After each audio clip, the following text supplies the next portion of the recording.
When it comes to the center position, the Minnesota Wild's issues are, well, front and center. We take a look at how the Wild compare to some of the playoff teams still alive, as well as how they can finally find that number one center on today's episode of Locked on Wild.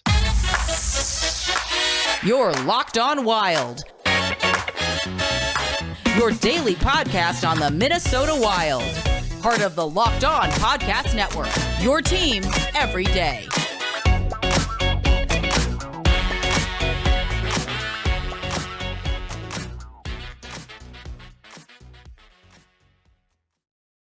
What's happening, everybody? Welcome to another episode of Locked on Wild, your daily Minnesota Wild podcast, part of the Locked on Podcast Network, your team every day.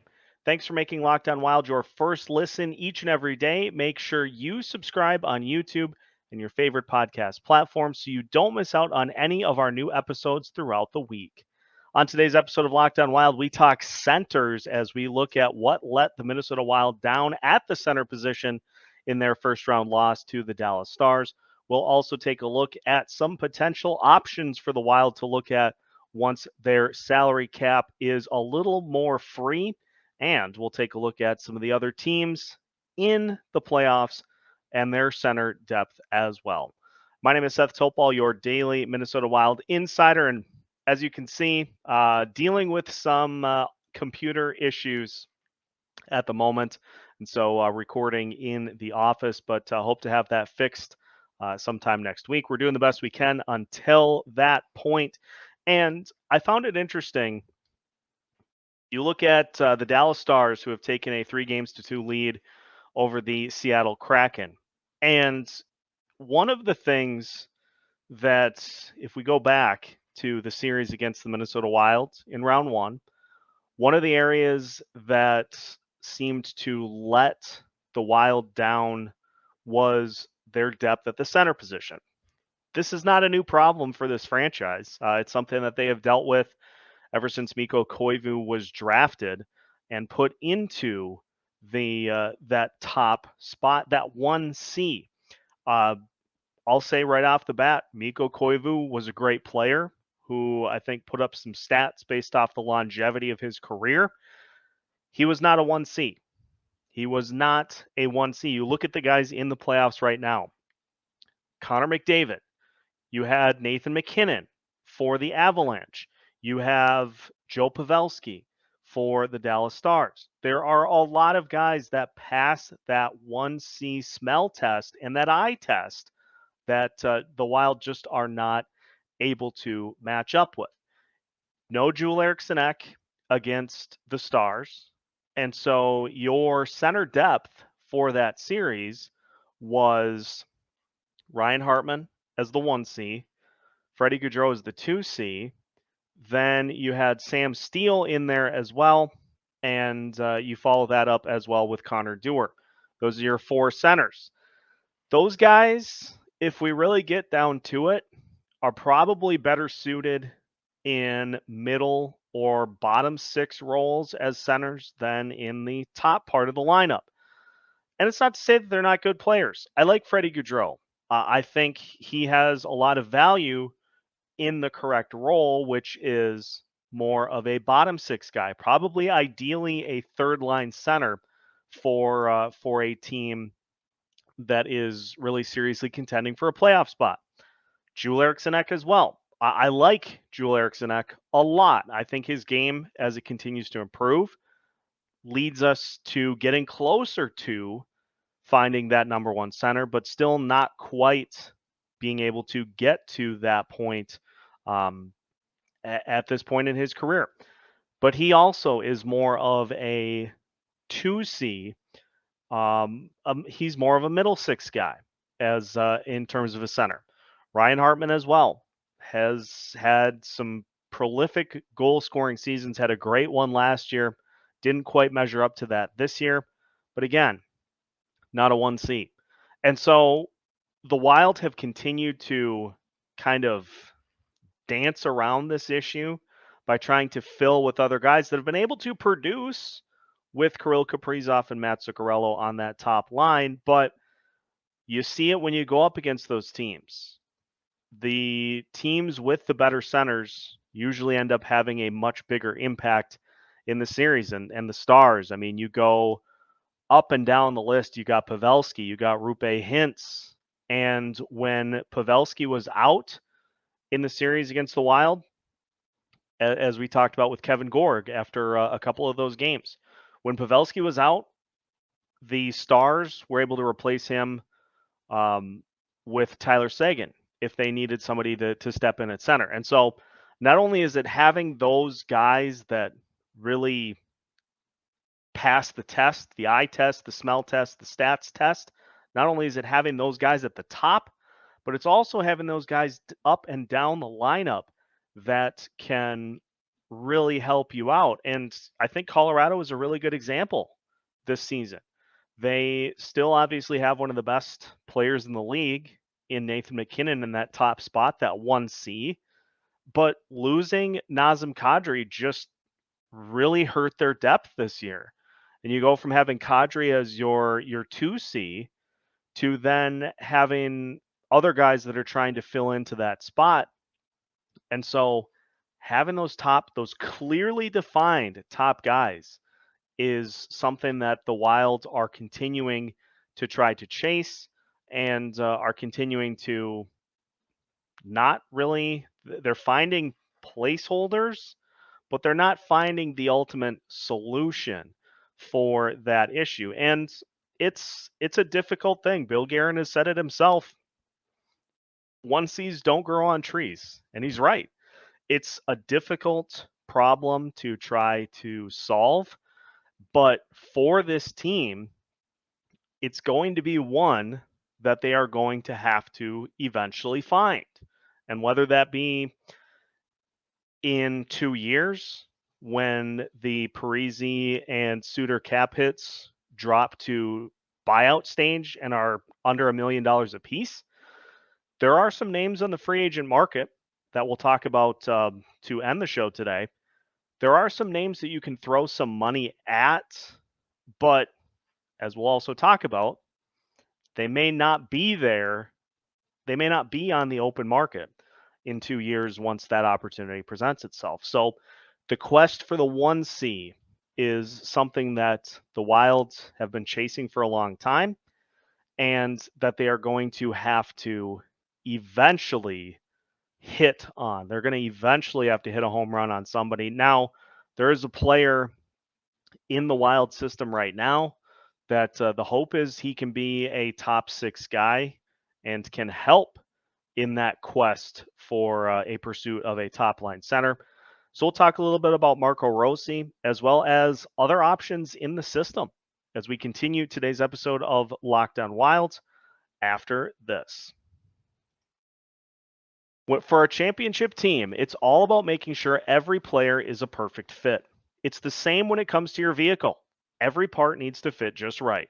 So the next time you need parts and accessories, head to eBay Motors.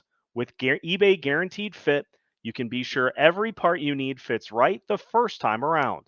Just add your ride to My Garage and look for the green check to know how the part will fit or your money back. Because just like in sports, confidence is the name of the game when you shop on eBay Motors. And with over 122 million parts to choose from, you'll be back in the game in no time. After all, it's easy to bring home a win when the right parts are guaranteed. Get the right parts, the right fit, and the right prices on ebaymotors.com. Let's ride. eBay Guaranteed Fit only available to U.S. customers. Eligible items only. Exclusions apply. Continuing today's episode of Locked On Wild, once again, thank you for making Locked On Wild your first listen each and every day. For the everydayers, we will be talking on Monday with Alex Micheletti about some of the best games of 2022-2023. And we also will begin our player evals next week as well. We'll go player by player, highs, lows, and expectations of what needs to happen next season. So looking at the 1C situation for the Minnesota Wild, there is hope that Marco Rossi can be a top 6 guy. And let's remember back to how the majority of his career started with the Minnesota Wild. Obviously, Rossi has dealt with health complications previously in his career, so he still working his way back from that. And the expectation was that he was going to be one of the players that made the NHL roster this season, and that he was going to play a role on this team out of the gate in training camp. And the season started 0-3. It was a disastrous start to the season for the Wild. So that didn't help. But you also look at where Rossi was put in the lineup. He was at times playing fourth line minutes, was playing with other guys, Foligno, some other guys on the third line. And so he wasn't put in a position to necessarily showcase his talents with some of those more skilled players on either side of him. That's one side of the coin. The other side of the coin, from the coaching staff, from Bill Guerin, was that he wasn't necessarily ready to play an NHL brand of hockey. And so spent the season in Iowa trying to get a little more grit, a little more toughness to his game. But here's my stance on the whole thing. Whether or not he's ready, you have to get a solid sample size of him. And Judd Zulgad talked about this last week. You have to get a representative sample size of what he has in order to determine, okay, he is going to be able to work into a role that we're hoping, maybe slightly less of a role, but a role nonetheless on this team. It's either that, or if you don't play him, you don't really know. And for where this team is going to be over the next couple of seasons, which is absolutely cap strapped, and players are going to be more and more pricey, and your ability to sign said players is going to be less and less over the next 2 years. And so you're going to need to have some younger players that are on the cheaper side, that are on their ELCs, to be able to step in and to fill those spots. And so you got to do it. Whether or not it takes him, whether or not he is able to just light it up right away, like Matt Boldy did. Not every player does that. So you have the guys like Boldy that comes in and just lights it up, or even Kalen Addison at the beginning of the season looked good and helped the power play just absolutely take off. Even Brock Faber stepped into the lineup and just did not miss a beat. Not every player is like that at the NHL level. If we recall correctly, it took Joel Eriksson Ek a while to get things figured out at the NHL level, and he has since done so. But the point is, you have to just see what is there, regardless of if the product is, regardless of if it is working the way that you'd like or not. Because let's run through what we had at the center position this past year once again. You had Sam Steele, who played everywhere on that lineup with some shorter term levels of success, but he also had points. He had a stretch where he was on the top line with Kirill, Kaprizov, and Matt Zuccarello and was invisible. He was absolutely a non-participant in what was going on the ice. And so at that point, you have to ask yourself, is what Sam Steele is doing right now, which is nothing, is that better than what Marco Rossi could do as a younger player? Is that floor of Sam Steele better than what you don't know you have with Marco Rossi? So it's a huge evaluation season for Rossi this year.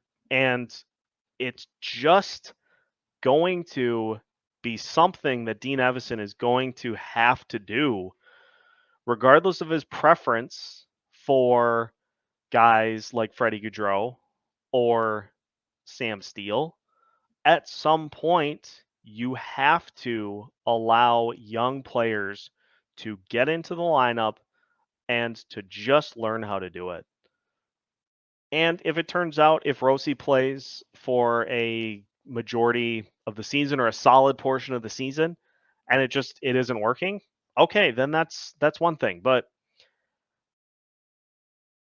you have to be sure, because this is something that this team has tried to fill with Koivu, who is more of a he's more of a Joel Eriksson Ek type, but not a 1C.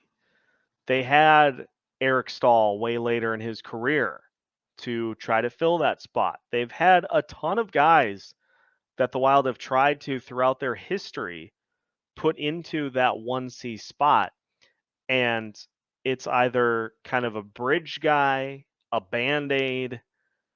You haven't had anybody that you look and you say, definitively, yes, this guy is a 1C. You don't have a Rupe Hintz. You don't have a Connor McDavid. You don't have a Nathan McKinnon. But at some point, you can't just keep doing what the Vikings do with the offensive line, what the Timberwolves do in their ever quest to try to find a point guard. It seems like every Minnesota team has one thing that they just definitively are not able to fill, one position that they just are not able to. And as we said to lead off the show, it's not easy. It's not easy to find those guys. So you have to see, for one of the objectives this season, have to see what Rossi's capable of, to see if he can elevate into a top 6 type guy.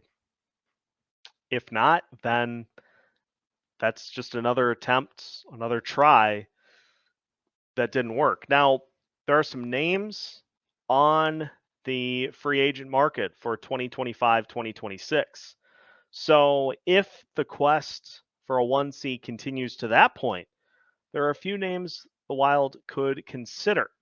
And so we'll take a look at those names while also erring on the side of caution about free agents that far down the line. All that and more coming up on today's episode of Locked On Wild after this. Final segment of today's episode of Locked On Wild. Once again, thank you for making Locked On Wild your first listen each and every day. For the everydayers, again, make sure you check out Monday's episode. We'll be talking with Alex Micheletti about the best games of 2022-2023 to see which ones make the list. Make sure you tune in to Monday's episode of Locked On Wild. 2025-2026. There are plenty of names that will be free agents once the Parise and Suter cap hits drop back down to it ends up being like $1.6 million total between the two of them. Here's who are the centers that will be free agents heading into 2025-2026. John Tavares of the Maple Leafs, Nicholas Backstrom, Sidney Crosby, Leon Draisaitl, Ryan Johansson, Evgeny Kuznetsov, Brock Nelson, Yanni Gourde, Mikhail Granlund, Christian Dvorak, Sam Bennett, Radek Faksa, Sean Kuraly, Nico Sturm, Jake Evans, Nick Dowd, Shane Wright, Noah Ostlund, and a few others down the list as well. Before you really dive into this list, though, a lot of guys that are going to be up there in age. I mean, obviously, one of the most appealing names would be Leon Draisaitl. He'll be 29 at that point, but let's also keep in mind, Draisaitl tends to just with how he plays, he tends to carry some injuries with him as the season unfolds. So obviously the talent is unquestioned. And at that point, at 29, it's likely that you still have some solid productive years on the horizon from a guy like him. But the other guys on this list, Tavares will be 34, Backstrom, Crosby will both be 37. You've got a bunch of guys that'll be in their mid 30s. Cross Granlund off the list because that already happened. But the thing too is that with free agents like this, with guys like this, you're going to end up having to overpay. Such is the nature of free agent contracts if you are trying to lure a player away from the spot that he currently occupies. And so, yes, there could potentially be some names available. The other point to consider too is of those guys in that list, let's say the top 20, how many of them will actually make it to free agency? How many of them will actually decide at that point that they want to move on? Now, obviously, depending on how things go with Edmonton and McDavid, Draisaitl may say, yeah, I kind of want to see what's out there. But again, you're going to have to pay out the nose to get a guy like that and convince him to come to Minnesota. And I say that knowing that it's kind of contradicting my entire attitude about how this money should be spent once it's available, in that you'll have money to throw at whatever problems you have. But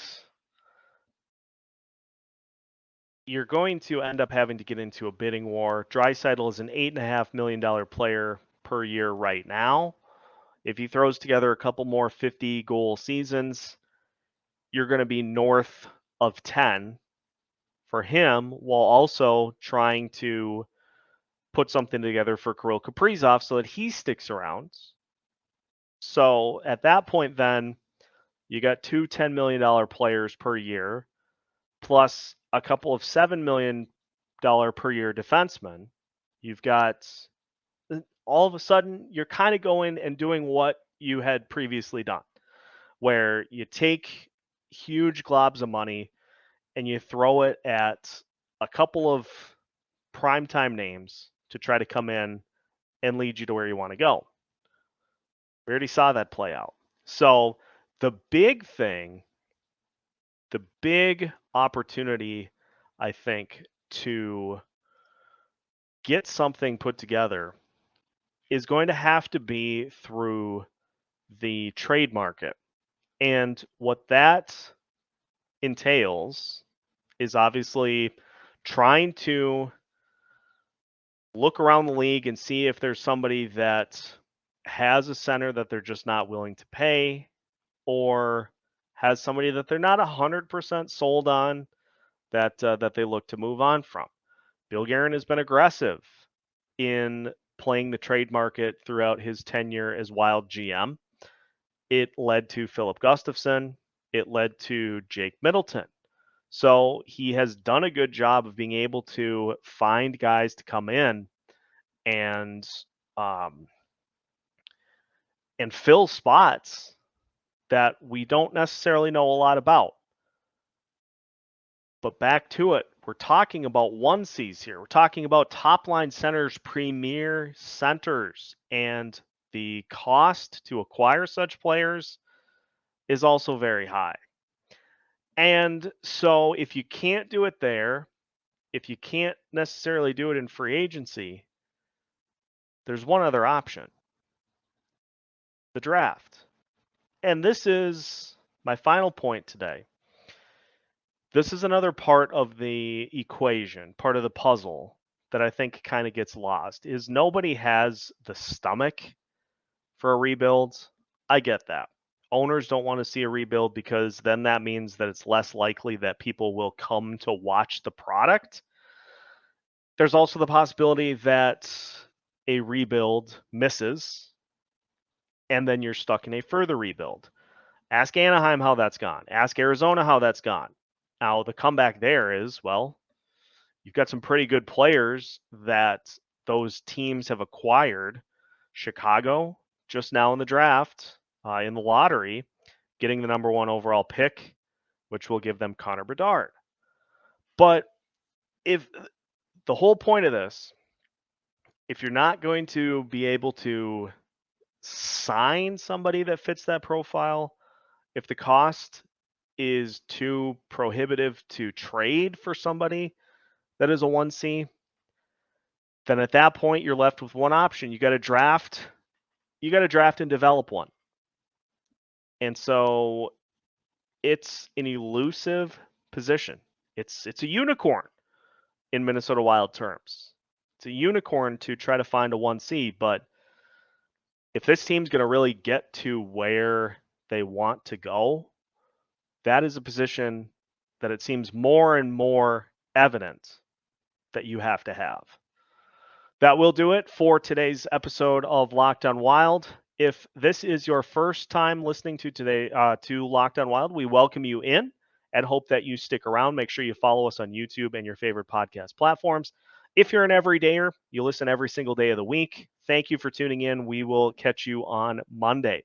Either way, make sure that you tune in. Make sure that you follow along with us as we guide you through the rest of the Wild off season. Subscribe on your favorite podcast platforms and YouTube so you don't miss out on any new videos or episodes throughout the week. We have new episodes every Monday through Friday as part of the Locked On Podcast Network.